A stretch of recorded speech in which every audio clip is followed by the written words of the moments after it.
আপনি কি জানেন বাংলাদেশের এমন একটি শহর আছে যার বুক চিরে প্রতিদিন ভেসে আছে হাজার হাজার জাহাজ, যেখান থেকে অর্থনীতির চাকা ঘুরে, যেখানে মানুষের অন্যায়ের বিরুদ্ধে গর্জে ওঠে, আর যেখানকার খাবারের গ্রানে প্রেমে পড়ে যায় পুরো বাংলাদেশ। আমি চট্টগ্রামের কথাই বলছি।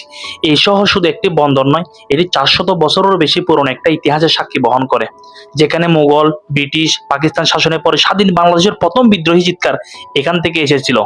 চট্টগ্রাম বন্দর দক্ষিণ এশিয়ার অন্যতম ব্যস্ততম বন্দর। বাংলাদেশের প্রায় 90% আমদানি রপ্তানির দায়িত্ব এই বন্দরের এখান থেকেই।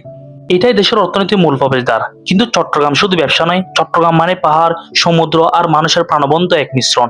পতেঙ্গা সমুদ্র সৈকত, ফয়েজ লেক, বাটালি হিল, এক একটা জায়গা যেন প্রকৃতির শিল্পকর্ম।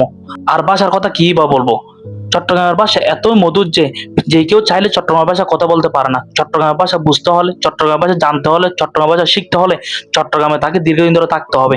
এটাই চট্টগ্রাম ভাষার এক একটা ইউনিক। চট্টগ্রামের ভাষা প্রায় 1.5 কোটি মানুষ কথা বলে। চট্টগ্রাম শুধু এদেশের বন্দর নয়, শুধু এদেশের বাণিজ্যিক রাজধানী নয়, এটা এদেশের একটা প্রাচ্যের রানী হিসাবে জ্ঞাত।